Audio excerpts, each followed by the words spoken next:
د عبرت نه ډکه لنډه کیسه. دوه ملګري چې یو نوم یې جاوید او د بل نوم سجید و. دغه دواړه ملګري ډېر زیات ګنهګار وو. هرې ګناه ته به یې لاس اچوه.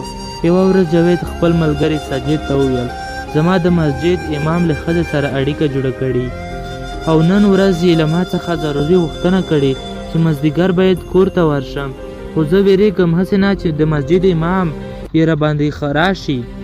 نو ته داسې وکړه چې له لمانځه څخه وروسته له امام سره کښېنه او په خبرو یې مصروف وساته.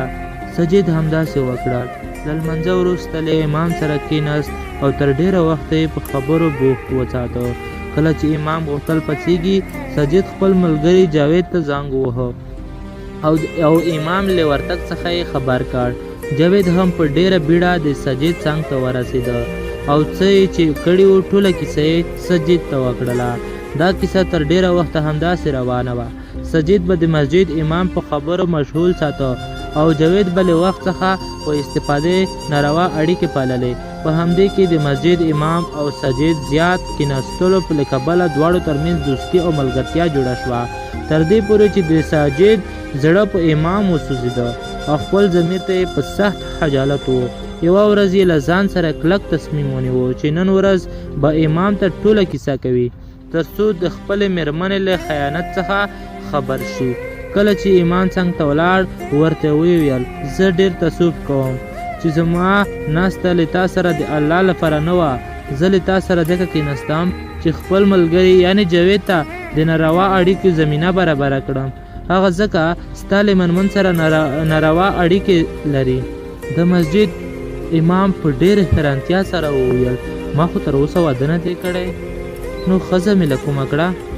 دا خبرو د سجید په زړه خنجر د ګزار و. آیا تاسې پوه شوئ چې د جاوید د چا کور ته ورتګ کوو؟ نه یې پوه شوي.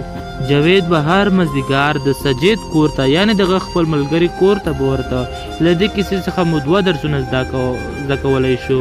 اول، هېڅکله د شر او ناروا کار ته زمینه مه برابروئ، لکه څنګه چې سجید خپل ملګري ته ناوړه کار زمینه برابره کړې وه، خپله پکې غرق شو. دوهم، هېڅکله له بد اعمالو خلکو سره ملګرتیا مه کوئ، پایله به یې داسې وي لکه څنګه چې جاوید خپل ملګري سجید په ملګرتیا کې دوکه ورکړه. هیله ده د دې معلوماتو په خپرولو کې موږ سره مرسته وکړئ.